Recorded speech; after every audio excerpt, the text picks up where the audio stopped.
오늘 말씀으로 우리 인생의 어떤 새로운 길들을 열어 주실 줄로 믿습니다. 성령 하나님 이곳에 임재해 계십니다. 여러분 한 분 한 분을 따뜻하게 안아주시기를, 품어주시기를, 성령의 따뜻한 품 안에서 하나님 아버지의 귀한 말씀을 듣게 되시기를 축원합니다. 지난주부터 회개를 주제로 함께 말씀을 나누고 있습니다. 회개란 무엇입니까? 겉모양이 달라지는 것이 아니라 우리의 속사람이 달라지는 것입니다. 마음이 달라지는 것입니다. 죄를 미워하게 되고 하나님을 사랑하게 되는 것입니다. 왜 회개해야 합니까? 회개해야만 구원의 은혜 속으로 들어갈 수 있기 때문입니다. 왜 회개해야 합니까? 회개해야 복음의 진리가 깨달아지기 때문입니다. 왜 회개해야 합니까? 다른 사람이 대신해 줄 수 없기 때문입니다. 왜 회개해야 합니까? 회개를 통해서만 진짜 새로운 삶이 열리기 때문입니다. 그러면 어떻게 해야 회개할 수 있습니까? 참된 회개는 성령 하나님의 도우심이 절대적으로 필요합니다. 병아리가 알에서 깨어날 때 병아리 혼자의 힘으로는 그 알에서 깨어나올 수 없습니다. 어미닭이 바깥에서 알의 껍데기를 쪼아주어야 합니다. 그래야 병아리가 알에서 깨어날 수 있습니다. 회개도 나의 힘, 나의 결심, 나의 노력만으로는 여러분 불가능합니다. 반드시 성령님께서 우리를 품어주셔야 합니다. 따스하신 성령님의 품 안에 있을 때에만 회개가 가능합니다. 세상이 창조될 때에도 성령 하나님께서 세상을 따스하게 품고 계셨습니다.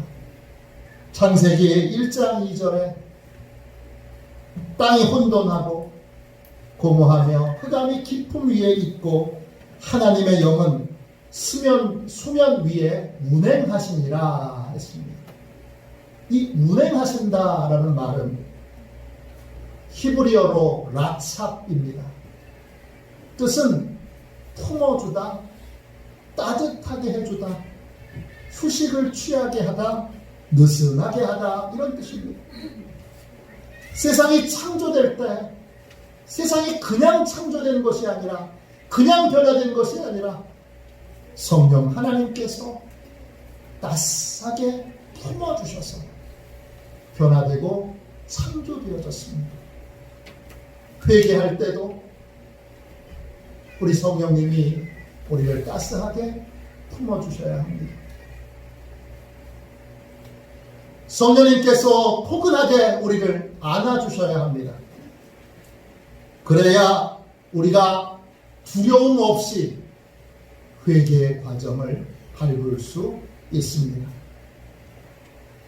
유태영 박사님은 전라북도 임실에서 머슴의 아들로 태어났습니다. 지독하게 가난해서 공부할 기회를 얻지 못했습니다. 공부하고 싶은데, 너무 하고 싶은데 공부할 기회가 없으니까 새벽 기도에 나가서 매일 하나님께 부르짖어 기도합니다. 어느 날 겨울에 내의도 입지 않고 추운 마룻바닥에 무릎을 꿇고 하나님 앞에 부르짖고 있습니다. 얼마나 추운지 몸을 부풀리고 또 구부려도 도저히 추위가 가시질 않습니다. 그렇게 오돌오돌 떨면서 공부할 기회를 달라고 하나님 앞에 부르짖는데 갑자기 온 몸이 따뜻해졌습니다. 속으로 생각했습니다. 누가 담요를 덮어준 건가? 궁금했지만 기도에 집중하기 위해 더욱 간절히 기도를 드렸습니다. 기도를 마치고 눈을 떴는데 몸에 아무것도 없습니다. 그러면 이 따뜻함은 뭐였지? 후에 알게 됐습니다. 성령님이 오신 것이었습니다. 그날 학생 유태영은 성령을 체험했습니다. 그날 머슴의 아들로 태어나서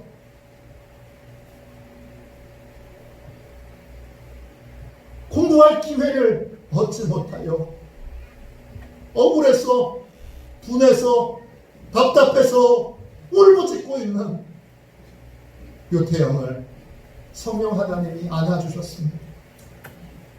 따스하게 포근하게 안아주셨습니다.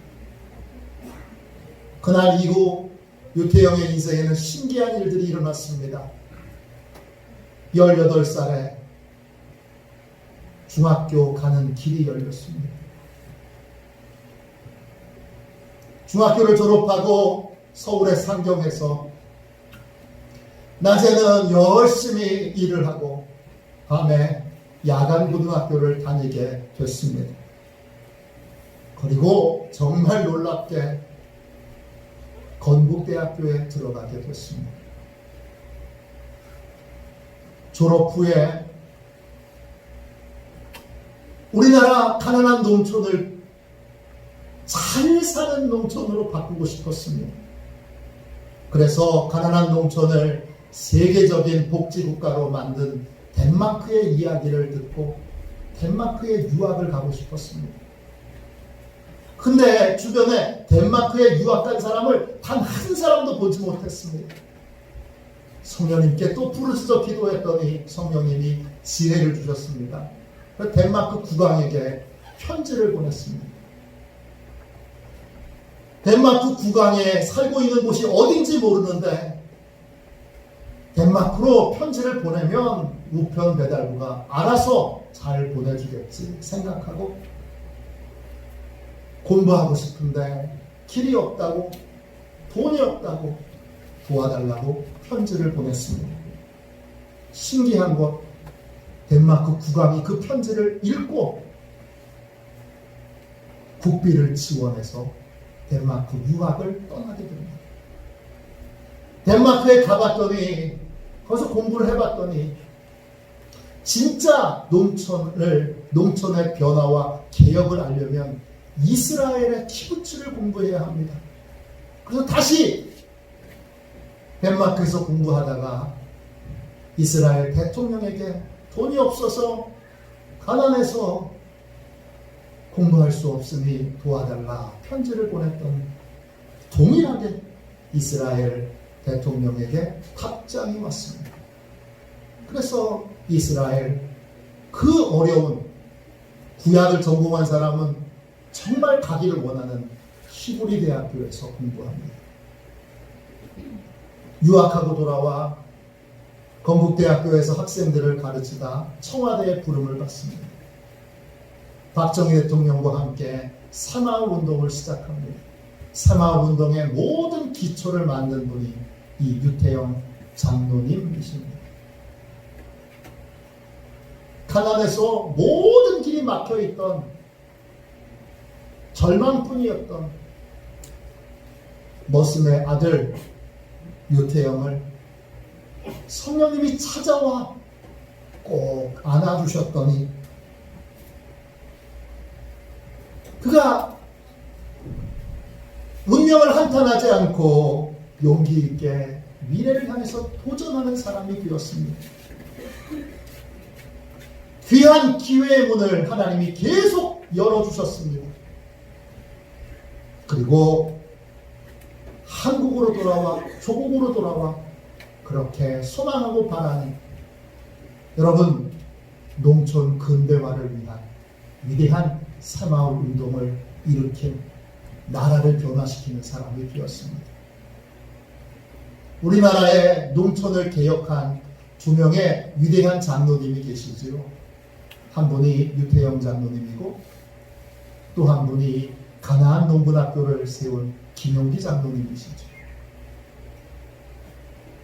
두 분을 통해서 우리나라의 혁신과 개혁이 일어났습니다. 요즘 기업에서 혁신, 개혁 이야기하는데 혁신과 개혁의 가장 확실한 모델은 이 두 분 장로님이십니다. 성령 하나님께서 우리를 품어주시면 이런 놀라운 일들이 일어납니다. 성령께서 따스하게 품어주실 때 많은 은혜가 임하게 되는데 그 여러 가지 은혜 중에 하나가 바로 회개의 은혜입니다. 그러므로 우리는 반드시 성령님이 예배를 드릴 때마다 우리를 품어주시도록, 기도하러 나올 때마다 우리를 품어주시도록, 속회를 드릴 때마다, 성경 공부를 나눌 때마다, 전도할 때마다 성령님이 품어주시도록 기도해야 합니다. 강력한 회개의 역사가 있는 교회에는 반드시 성령님이 각 영혼과 심령을 품어달라고 하는 강력한 기도가 있습니다.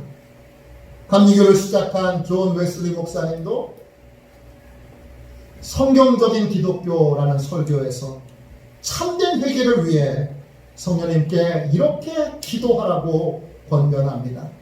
주여 우리를 구원하소서. 그렇지 않으면 우리는 멸망합니다. 영원한 구렁텅이에 빠지지 않도록 우리를 이끌어 주소서. 원수로부터 우리를 구하소서. 인간의 도움은 헛됩니다. 당신만이 우리를 구원하실 수 있습니다. 우리의 힘, 결심, 노력만으로는 참된 회개가 불가능합니다. 성령님이 도와주셔야 합니다. 성령님이 꼭 품어주셔서 우리의 심령에 회개의 은혜를 부어주셔야 합니다. 늘 성령님의 도우심을 구하고 또 구하고 또 구하는, 여러분 혼자 결심하고 여러분 혼자 노력하고 여러분 혼자 힘쓰는 인생이 아니라 성령님의 도우심을 받는 복된 인생이 되시기를 주님의 이름으로 축원합니다. 그러면 성령님께서 어떻게 도우실까요? 우리가 회개하도록 성령님은 우리를 어떻게 도우십니까? 첫 번째, 성령님은 우리가 말씀을 들을 때 우리의 마음을 부드럽게 만드십니다. 여러분 37절 보세요.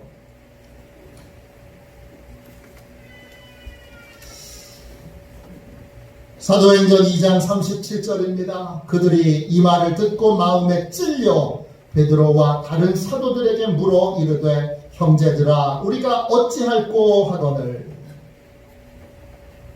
성령 충만한 자리에서 베드로의 설교를 듣고 사람들이 그 말씀에 마음에 찔림을 받습니다. 마음이 찔렸다 할 때 그 찔린다는 말은 헬라말로 카타 누소입니다. 뜻은 뭐냐? 절 보세요. 위에서 아래로 송곳 같은 걸 가지고 막 찍어내리는 겁니다. 맹렬하게 찍는 겁니다. 아플까요? 안 아플까요? 아픕니다. 베드로의 설교를 듣고 아팠습니다. 괴로웠습니다. 힘들었습니다. 내가 하나님의 심판을 받겠구나 두려웠습니다. 이때 성령님이 그들의 마음을 부드럽게 하십니다.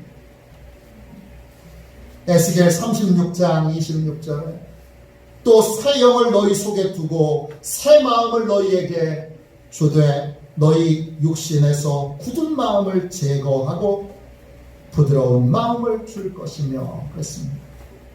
성령님이 따스하게 우리를 품어주실 때 여러분 하나님의 말씀 앞에 우리가 부드러운 마음을 갖게 됩니다. 그럼 어떻게 되죠? 그러면 말씀 앞에서 내 것을 고집하지 않게 됩니다. 내 생각, 내 경험, 내 지식을 고집하지 않고 진리이신 그 말씀을 따라 변화됩니다. 그러면 성령님께서 우리를 품어주시지 않을 때는 어떻게 되죠? 하나님의 말씀을 들을 때 어떤 일이 벌어집니까?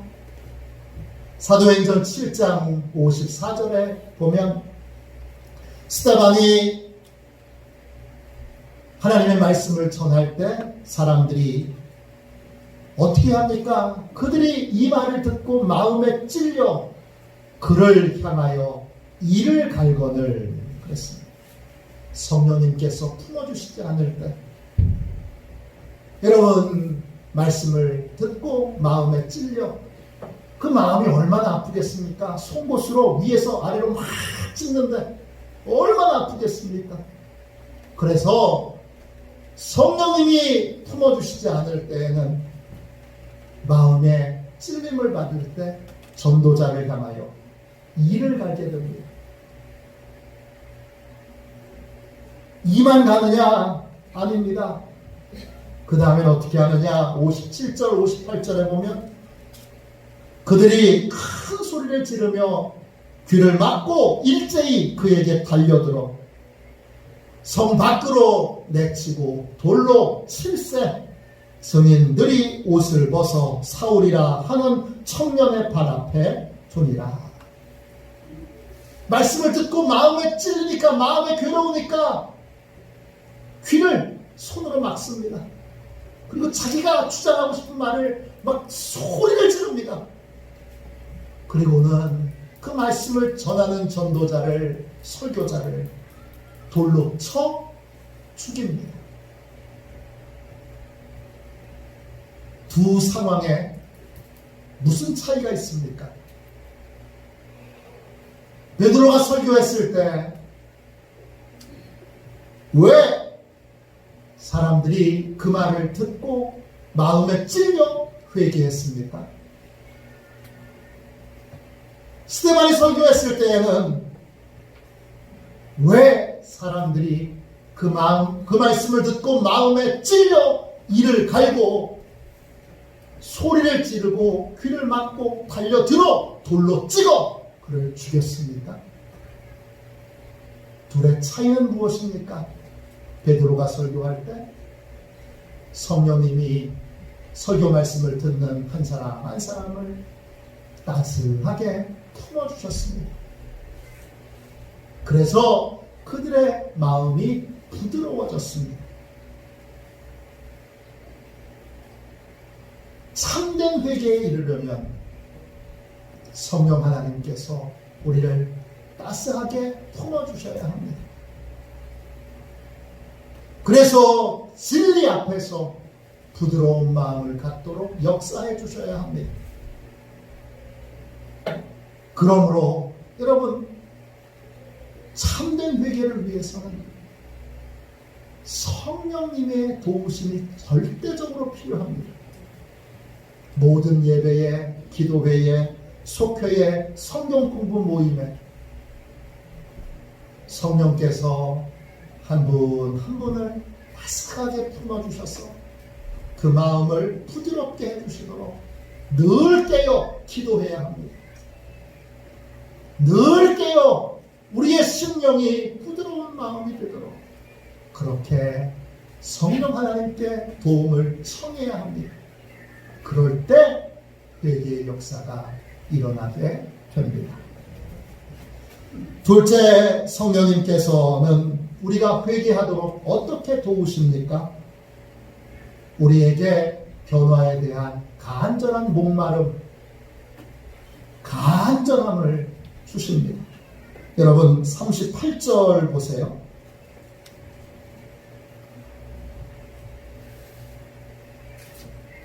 38절입니다. 베드로가 이르되 너희가 회개하여 각각 예수 그리스도의 이름으로 세례를 받고 죄 사함을 받으라. 그리하면 성령의 선물을 받으리니 그랬습니다. 회개한다는 말은 헬라말로 메타노에오입니다. 겉모양이 달라지는 게 아니라 마음이 달라지는 겁니다. 마음이 달라지려면 겉모양의 변화에 안주해서는 안 됩니다. 사람들이 인정해 주니까 내가 변화됐어. 거기에 안주해서는 안 됩니다. 사람들이 칭찬하니까 나는 달라졌어. 거기에 안주해서는 안 됩니다. 변화에, 겉모양의 변화에 안주하지 않으려면 뭐가 있어야 되느냐? 내면에 더 깊은 갈망이 있어야 합니다. 이런 갈망을 주시는 분이 성령이십니다. 성령 하나님은 적당한 변화에 안주하지 않게 하십니다. 진정한 변화에 참여하도록 우리를 계속 더 깊은, 더 온전한 회개의 자리로 부르십니다. 여러분 시편 32편 3절부터 5절까지 말씀을 보십시오. 내가 입을 열지 아니할 때에 종일 신음함으로 내 뼈가 쇠하였도다. 주의 손이 주야로 나를 누르시오니 내 진액이 빠져서 여름 가뭄에 마름같이 되었나이다. 내가 이르기를 내 허물을 여호와께 자복하리라 하고 주께 내 죄를 아뢰고 내 죄악을 숨기지 아니하였더니 곧 주께서 내 죄악을 사하셨나이다. 이 시편은 다윗이 밧세바와의 간통을 저지르고 나서 회개한 다음에 하나님 앞에 올린 시편입니다. 다윗 왕은 간통의 죄를 저지르고 나서 끊임없이 스스로 변명하고 있었습니다. 다른 이방 왕들은 더 심한 죄도 저지르는데 이쯤이야 뭐 큰 죄야? 그러면서 하나님 앞에 회개하는 것을 거부하고 거절하고 있었습니다. 입을 열지 않고 있었습니다. 성령께서 계속 회개하도록 그렇게 요청하시고 또 요청하시고 또 요청하시는데 입을 열지 않고 있었습니다. 그러자 성령님이 어떻게 하십니까? 4절 말씀을 보여주세요. 밤낮으로 다윗을 내리 누르셨습니다. 짓눌러서 진액이 다 빠져나가 바싹 마른 그러한 사람이 되도록 성령 하나님이 계속 어떻게 하셨어요? 괴롭히셨습니다. 괴롭히니까 여러분 5절 보여주세요. 결국 여호와 하나님 앞에 자복하게 되었습니다. 성령 하나님은 거룩한 영이십니다. 우리도 거룩하길 원하십니다. 적당히 눈속임으로 그렇게 외식적이고 형식적인 회개에 머물러 있으려고 할 때 거룩하신 성령님은 참으실 수 없습니다. 진심으로 회개할 때까지 우리를 괴롭히십니다. 회개의 본질은 겉모양이 달라지는 것이 아닙니다. 속사람이 달라지는 것입니다. 여러분 시골 길가에 우물이 있는데 물맛이 써서 먹지를 못합니다. 근데 자꾸 군청에서 와서 우물의 겉모양만 바꿉니다. 아무리 모양을 바꿔도 사람들은 아무도 그 우물을 찾지 않습니다. 왜 그렇습니까? 그 우물의 물은 너무 써서 마실 수 없기 때문입니다. 속사람이 변화되어야 합니다. 성령 하나님은 속사람이 변화되도록 우리를 계속 회개의 자리에 이끄십니다. 어느 목사님께서 판자촌에 교회를 개척하셨습니다. 목사님이 개척하신 교회 바로 옆에 폐병 환자가 살고 있습니다. 폐병에 걸려서 피를 토하는데도 돈이 없어 병원에 입원하지 못합니다. 안타까운 마음에 목사님께서 이 폐병 환자를 데려다가 병원에서 치료를 받게 해주시고 또 고기를 사주고 단백질을 잘 보충하게 해주셔서 그래서 이 사람이 기적적으로 병에서 나았습니다. 그때 목사님은 그 남자와 가족들이 교회 나오도록 예수 믿도록 그렇게 얘기하려고도 하다가 용기가 없어서 차마 그런 얘기를 못했습니다. 목사님은 속으로 이렇게 생각했습니다. 몇 푼 도와줬다고 그걸 미끼로 교회에 나오게 하는 게 과연 바람직한 건가? 이런 생각에 이 남자와 남자의 가족들에게 복음을 전하지 않았습니다. 그렇게 시간이 흘러 겨울이 됐습니다. 어느 겨울에 그의 겨울에 한 여자가 교회에 와서 악을 쓰면서 소리를 지릅니다. 내 남편 살려내라! 내 남편 살려내라! 그럽니다. 밖으로 나가보니까 폐병에서 고침받았던 그 남자의 부인입니다. 이 부인이 이렇게 소리를 지릅니다. 당신이 내 남편 죽였으니까 내 남편 살려내라! 내 남편 살려내라! 무슨 일이냐고 그렇게 물으니까 이렇게 대답합니다. 내 남편이 폐병 할 때에는 몸이 약했어도 제정신으로 가장 노릇도 하고 나름 애를 썼는데 당신이 병을 고쳐주자 매일 술을 마시고 제정신으로 집에 들어온 적이 한 번도 없었어. 술에 취해서 집에 들어오면 식구들을 다 두들겨 패고 집안 분위기는 늘 공포 분위기였어. 어제 술에 취해 집에 들어오다가 내 남편이 길거리에서 쓰러져서 이 겨울 추위에 얼어 죽고 말았어. 이 여인의 이야기를 듣고 이 목사님은 크게 회개합니다. 그리고 이렇게 결심합니다. 다시는 하나님의 말씀 없이 그냥 먹을 거나 주고 그냥 마실 거나 주고 그냥 도움이나 주는 이런 어리석은 일은 하지 않겠습니다. 진짜 변화는 겉모습이 달라지는 것이 아닙니다. 속사람이 변화되는 것입니다. 진짜 회개도 겉이 달라지는 것이 아니라 마음이 달라지는 것인데 마음이 달라지려면 작은 변화 또 형식적인 변화 겉모양의 변화에 안주하려고 하는 마음이 사라져야 합니다. 참된 변화에 대한 참된 회개에 대한 마음의 갈망이 있어야 합니다. 그 갈망을 누가 주십니까? 성령님이 주십니다.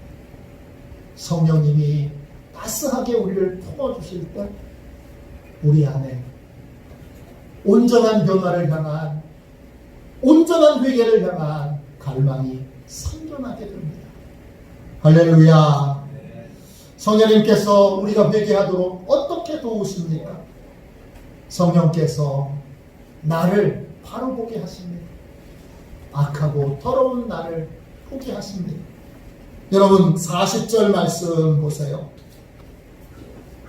40절 말씀입니다. 또 여러 말로 확증하며 권하여 이르되 너희가 이 패역한 세대에서 구원을 받으라 하니, 회개하기 전에 모든 사람들은 예외 없이 다 패역한 세대입니다.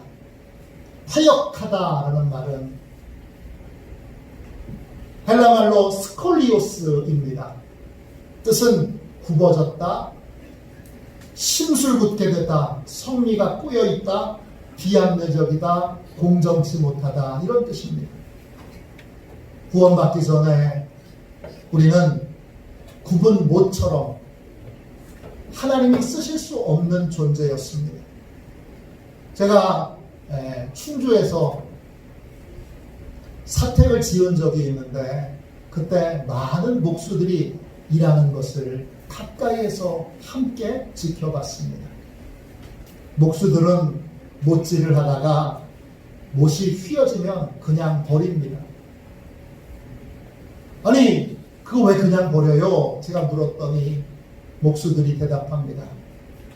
이거 다시 펴서, 그래서 못질하려면 시간이 많이 걸려서 일을 못합니다. 그래서 못이 받다가 휘어지면 버리고 이 연장통에서 상옷을 꺼내서 또 박습니다.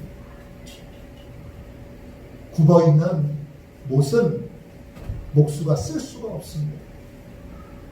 그런데 우리 하나님은 그렇게 하지 않으시고 굽어있는 우리를 펴서 사용하시기를 원하십니다.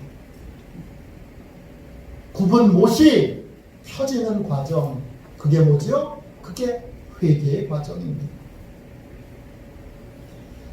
우리 안에 굽어있는 부분, 꼬여있는 부분, 비합리적인 부분, 공정하지 못한 부분, 공평하지 못한 부분들을 우리 하나님은 고치기를 원하십니다. 근데 문제가 뭐냐? 고치려면 내가 그렇다는 걸 인정해야 되고, 내가 그런 모습의 사람인 것을 인정했다면 그런 모습으로 살고 싶지 않은 간절한 마음이 있어야 합니다. 그런데 문제는 우리의 눈이 가려져서 우리가 우리 자신을 바르게 보지 못한다는 것입니다. 나는 괜찮아, 나는 착해, 나는 옳아, 나는 부족한 점이 없어, 내가 부족하지만 저 사람보단 낫지, 저 사람보단 괜찮지, 이런 마음과 생각이 우리를 참된 변화의 길로, 참된 회개의 길로 나아가지 못하게 합니다. 사도 바울을 보십시오. 사도 바울은 국제적인 도시였던 다소에서 태어났습니다. 전 세계에서 가장 오래된 도시입니다. 최고의 랍비였던 가말리엘의 수제자였습니다. 가말리엘의 제자가 되려면 최소한 창세기부터 말라기까지 다 외워야 됩니다. 그리고 몇 장 몇 절 이렇게 얘기하면 바로 암송이 나와야 합니다. 또 그 내용을 랍비의 마음에 들도록 잘 깨달은 말을 해석할 줄 알아야 합니다. 가말리엘의 제자가 됐다는 건 보통 똑똑하고 보통 훌륭하다는 뜻이 아닙니다. 또 그는 누구나 부러워하는 로마 시민권을 가진 사람입니다. 또 율법에 흠이 없는 바리새인이었습니다. 그는 스스로를 생각했습니다. 나는 누구보다 똑똑하고 해박하고 유능해. 자신이 그런 줄 알았습니다. 그런데 여러분, 예수 믿는 사람을 핍박하기 위해 다메섹으로 간 도중에 예수님을 만나고 났을 때 그는 아무것도 보이지 않게 됩니다. 예수님을 만났을 때 그는 자신이 아무것도 보지 못하는 영적 소경이라는 것을 알게 됩니다. 아나니아가 그의 머리 위에 손을 얹었을 때 그의 눈에서 비늘 같은 것들이 벗겨졌습니다. 영적 소경에서 이제 눈을 뜨게 된 것입니다. 영적 소경이었던 사도 바울이 눈을 뜨게 되자 하나님이 사명을 주십니다. 어떤 사명이냐? 사도행전 26장 17절 18절입니다.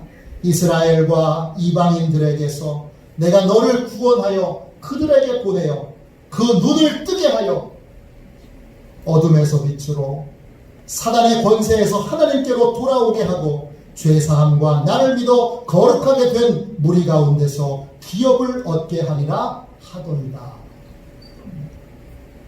사도 바울에게 어떤 사명을 주셨습니까?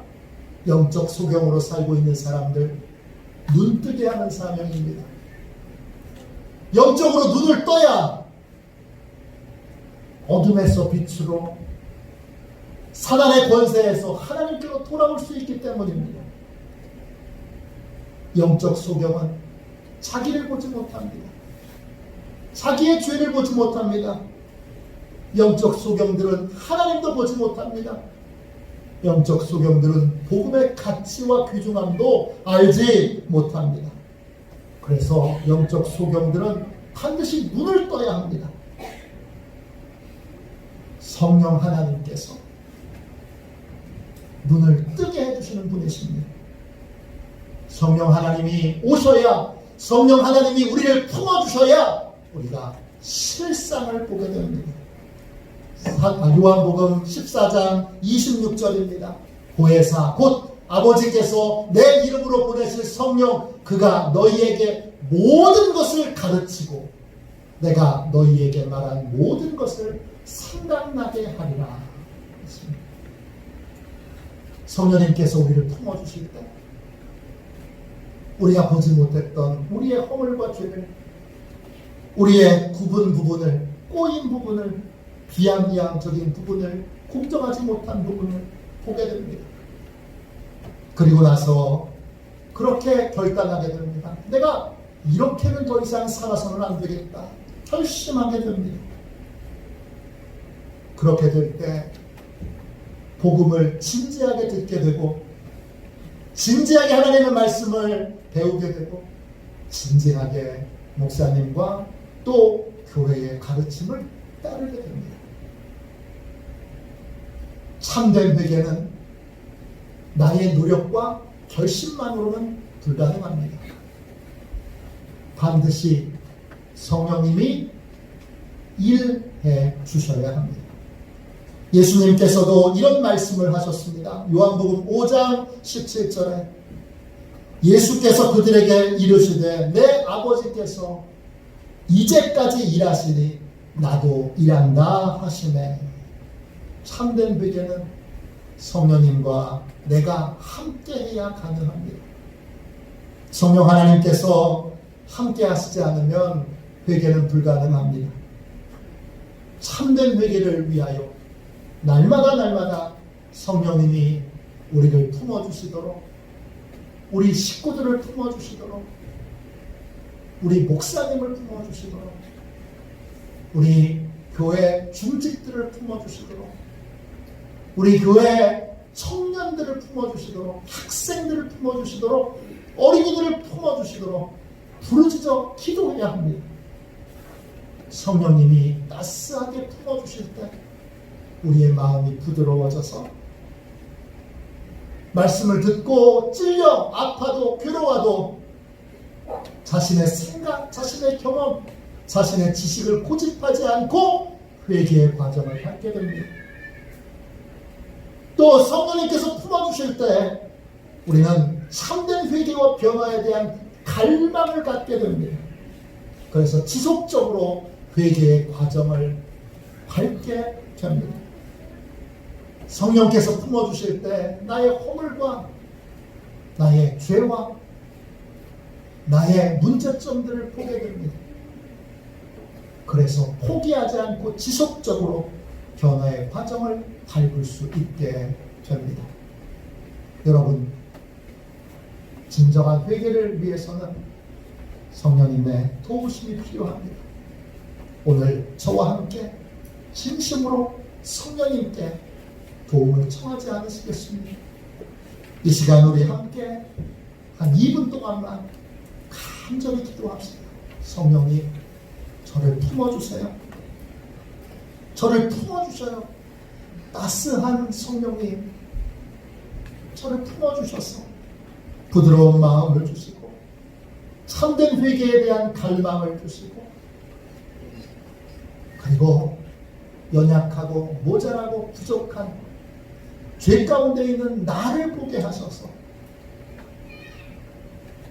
똑같은 나로 살지 않도록 변화시켜 주옵소서. 이렇게 우리 함께 통성으로 기도하겠습니다. 기도합니다. 하나님 아버지, 주님 은혜와 사랑 감사합니다. 성령님, 저희들 이곳에 와 있습니다. 성령님, 한 사람도 주님 그냥 보내지 마시고 다시 하신 성령님의 품 안에 품어 주옵소서. 새로운 삶을 살도록 품어 주옵소서. 진리의 말씀에 마음이 따뜻해지도록 품어 주옵소서. 아버지의 말씀에 찔려도 아버지 옛날로 돌아가지 않고 옛사람을 고집하지 않고 아버지여 회개의 과정을 기쁨으로 밟도록 성령님, 따스하신 성령님, 우리를 품어 주시옵소서. 주님 기도합니다. 주님 깊은 갈망을 주시고 나를 보게 하셔서 내가 고쳐줘야 될 부분, 내가 달라져야 될 부분, 아버지 주님 감춰져 있는 부분들 다 드러내셔서 성령 하나님 변화시켜 주옵소서. 말씀으로 변화시켜 주옵소서. 아버지여 주님 은혜로 변화시켜 주옵소서. 능력으로 변화시켜 주시옵소서. 주님